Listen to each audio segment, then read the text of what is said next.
할렐루야. 오늘도 주 안에서 감사한 날입니다. 그리고 오늘은 광복절입니다. 우리나라는 하나님의 은혜로 자유와 해방을 맞게 되었습니다. 우리의 조상들은 암울한 상황 가운데서도 독립의 의지를 꺾지 않고 3.1운동, 국채보상운동, 신사참배 거부 등 저항운동을 계속했고요. 그 중심에는 신실한 크리스천들이 있었습니다. 일제강점기 때 우리 한국교회 성도들은 나라를 위해 기도했고 또한 행동했고 자신의 모든 것을 희생하면서 이 나라를 지켰습니다.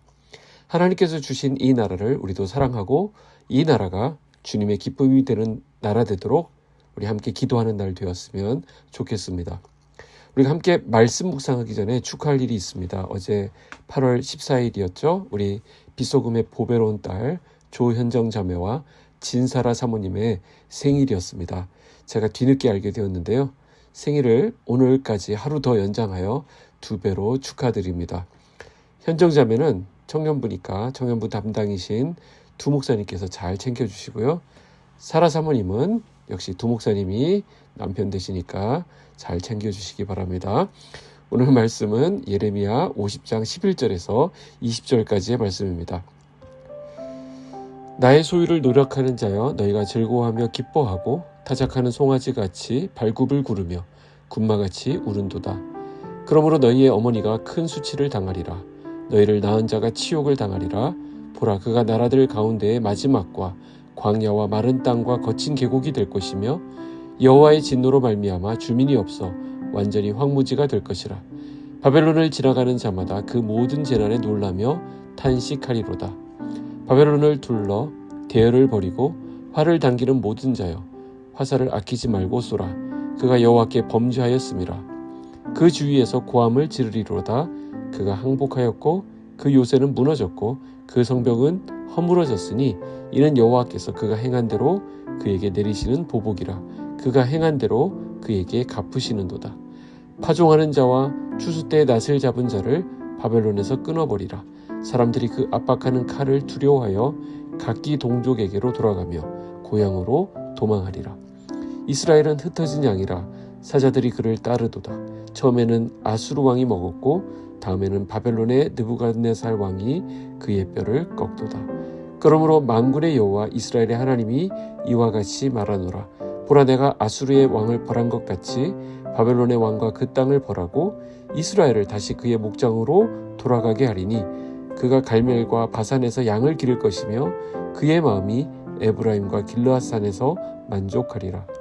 여호와의 말씀이니라. 그날 그때에는 이스라엘의 죄악을 찾을지라도 없겠고 유다의 죄를 찾을지라도 찾아내지 못하리니 이는 내가 남긴 자를 용서할 것임이라. 아멘. 자, 오늘 본문 말씀도 어제 나누었던 전반부 1절에서 10절처럼 바벨론의 멸망과 이스라엘의 회복에 대해서 예언하는 내용입니다. 하나님은 바벨론이 왜 멸망하게 되었는지 그 이유를 오늘 본문에서 강조하여 말씀하시는데요. 11절에 보시면 나의 소유를 노력하는 자여 너희가 즐거워하며 기뻐하고 타작하는 송아지같이 발굽을 구르며 군마같이 우는도다. 하나님께서는 바벨론에게 죄가 있음을 증명하기 위해서 예로 든 것이 있는데 바로 타작하는 송아지입니다. 고대 근동 지역에서는 타작하는 송아지의 입에 망을 씌우지 않습니다. 이것은 신명기 25장에도 나오는 내용인데요.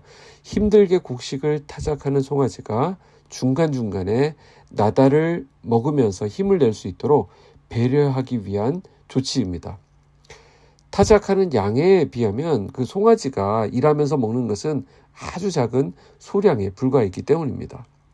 그런데 이 바벨론이라고 하는 송아지는 먹어도 너무 먹었습니다. 끝도 없이 먹어댔습니다.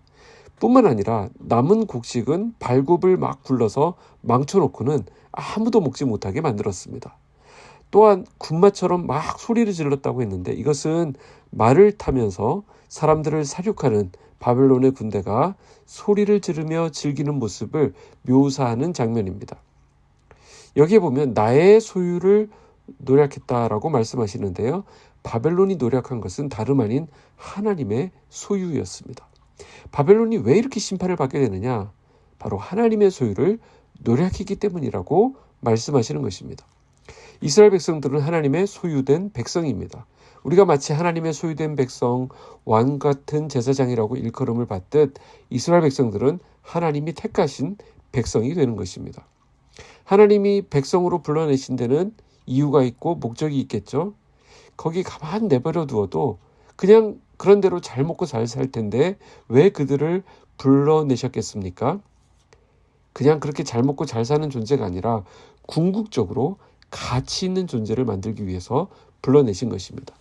하나님을 닮은 하나님의 기쁨이 되는 존재로 만드시기 위해서 그들을 불러내셨던 것입니다. 그렇기 때문에 하나님의 관심은 오로지 그의 소유된 백성에게 있습니다.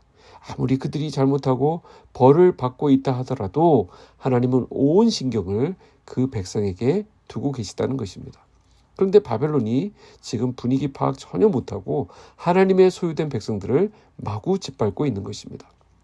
그래서 14절 15절에 뭐라고 말씀하시냐면 바벨론을 둘러 대열을 벌이고 활을 당기는 모든 자여 화살을 아끼지 말고 쏘라. 그가 여호와께 범죄하였습니다. 그 주위에서 고함을 지르리로다. 그가 항복하였고 그 요새는 무너졌고 그 성벽은 허물어졌으니 이는 여호와께서 그가 행한 대로 그에게 내리시는 보복이라. 그가 행한 대로 그에게 갚으시는도다. 하나님께서는 바벨론을 무너뜨리는 사람들에게 바벨론을 포위하라고 말씀하시고 화살을 쏠 때 아끼지 말고 쏘라고 명령하십니다. 여기 아끼지 말라라는 의미는 사실 중의적인 표현인데요. 표면적으로는 화살이겠죠. 화살이 혹시 모자랄까봐 걱정하지 말라는 것입니다. 전부 다 쏘라는 것이죠. 그리고 내면적으로는 바벨론을 가리킵니다. 바벨론을 긍휼히 여기지 말라는 의미입니다. 왜냐하면 그 성이 하나님께 범죄하였기 때문입니다. 이제 바벨론은 더 이상 긍휼의 대상이 아니라 심판의 대상임을 말씀하고 있는 것입니다. 이처럼 바벨론의 무너짐은 포로로 살던 유다에게는 복음이 되었습니다. 하나님께서는 우리 부모들의 마음과 같은 것 같습니다. 우리가 예를 들어 우리 자식이 하도 말을 안 들어서 이 녀석이 공부는 안 하고 맨날 밖에 나가 놀러 다니고 속이나 썩이는 아주 골축 덩어리라 하더라도 밖에 나가 누군가에게 얻어맞고 있으면 아유 이놈 자식 맞아도 싸다 하면서 그냥 내버려둘 부모가 어디 있겠습니까? 하나님도 그렇다는 것이죠. 자기 백성을 괴롭히는 바벨론을 공격하는 군대에게 명하시죠. 바벨론을 치되 자비 없이 치라는 것입니다. 요새와 성벽을 무너뜨리고 거기서 아예 농사조차 짓지 못하도록 하라고 명하시는 것입니다. 무슨 말씀이죠? 바벨론이 유다에 행한 일들이 고스란히 자신에게로 돌아오게 된다라는 것입니다. 하나님은 개인이든지 공동체든지 그들이 이웃에게 행한 그대로 갚아주시는 분이십니다. 우리는 잊어버리고 생각하지 못하고 있을지 몰라도 하나님은 다 기억하고 계십니다. 그리고 갚아주십니다. 오늘 우리는 행한 대로 갚으시는 하나님을 묵상하기 원합니다. 고린도전서 10장 12절이죠. 그런즉 선줄로 생각하는 자는 넘어질까 조심하라. 우리는 조금만 뭐가 잘 풀려도 자기가 선줄로 생각합니다. 하나님이 우리를 뒤에서 꽉 잡고 계시기 때문에 내가 서 있는 것인데 그게 마치 내가 다 이룬 것이냐 착각을 한다는 것이죠. 우리는 스스로 서 있는 존재가 아닙니다. 우리가 쓰임을 받고 있다라고 하는 것은 하나님이 우리를 붙드시고 우리가 하나님의 손에 붙들려 있다는 뜻이지 나 홀로 서 있다는 뜻이 아닙니다. 그런데 우리가 점점 익숙해지면서 나 홀로 서 있는 것 같고 나 홀로 무슨 일을 하고 있다라고 착각을 한다는 것이죠. 우리의 신앙은 처음부터 끝까지 전적으로 하나님을 신뢰하는 과정입니다. 그런데 우리가 조금만 상황이 괜찮아지면 자꾸 하나님의 손을 놓으려고 합니다. 그러다 보니 자기 멋대로 자기 기분 내키는 대로 해버리는 것입니다. 우리가 그 선을 넘지 않는 것이 중요합니다. 그렇게 선을 넘지 않도록 하는 것이 바로 말씀이죠. 우리는 말씀이 있기 때문에 하나님의 다스림을 받습니다. 그러나 바벨론 같은 나라는 말씀의 통제를 받지 않습니다. 그러니 자기 욕심대로 마치 브레이크 없는 자동차처럼 막 달려나가는 것입니다. 하나님은 행한 대로 갚으신다고 했죠. 막 달려나갈 때는 좋았겠죠. 그러나 그것을 멈출 수 없다는 것은 비극입니다. 인간은 방향과 목적이 없습니다. 끝에 가면 결국 내가 다 차지하겠다는 게 자신의 목적이 되는 것이죠. 그래서 바벨론 심판은 무엇입니까? 바벨론에 붙들려 있었던 사람들의 구원이 된다라는 것입니다. 그래서 하나님께서는 이 심판과 구원이라는 동전의 양면과도 같은 이 일들을 통해서 하나님의 큰 역사를 이루어 가신다라는 것이 오늘 말씀의 핵심입니다. 마지막 19절 20절을 보겠습니다. 이스라엘을 다시 그의 목장으로 돌아가게 하리니 그가 갈멜과 바산에서 양을 기를 것이며 그의 마음이 에브라임과 길르앗산에서 만족하리라. 여호와의 말씀이니라. 그날 그때에는 이스라엘의 죄악을 찾을지라도 없겠고 유다의 죄를 찾을지라도 찾아내지 못하리니 이는 내가 남긴 자를 용서할 것입니다. 자, 이스라엘의 회복의 그림이 보여지고 있습니다. 각기 자신들의 목장으로 돌아가 예전의 평화를 되찾게 될 것이라고 말씀합니다. 또한 하나님의 때가 되면 하나님께서 모든 죄를 용서해 주셨기 때문에 더 이상 하나님의 백성들에게서 죄를 찾을 수 없게 될 것이라고 말씀하는 것입니다. 그래서 그들의 조상들이 하나님의 은혜로 출애굽하였듯이 그 후손들은 출바벨론 하게 될 것이라고 말씀하시는 것입니다. 오늘 본문은 바벨론이 무너지고 유다가 회복될 것이다 라는 예언입니다. 이 말씀을 받을 당시에 바벨론이 무너진다는 것은 그 누구도 상상할 수 없는 일이었습니다. 그러나 지금의 관점에서 보면 바벨론 제국은 역사의 뒤안길로 사라지고 말았습니다. 하나님의 말씀으로 된 것입니다. 그래서 20절에 보면 그날과 그때가 언급되고 있습니다. 자, 이게 무슨 날이고 무슨 때이겠습니까? 하나님께서 그의 백성을 회복하시는 때입니다. 그 백성을 용서하심으로써 그들이 하나님께 돌아와 하나님을 찾게 되는 날과 때가 있다라고 말씀합니다. 오늘 우리도 이 날을 사모하기 원합니다. 지금은 희미하고 모든 것이 막연하게 보이지만 전혀 이루어질 것 같지 않은 그런 느낌이지만 하나님께서 완벽하게 회복하시는 그날과 그때를 바라보며 오늘을 주의 백성답게 살아가는 은혜가 저와 여러분에게 있기를 주님의 이름으로 축복합니다. 기도하겠습니다. 역사를 주관하시는 하나님 아버지 감사합니다.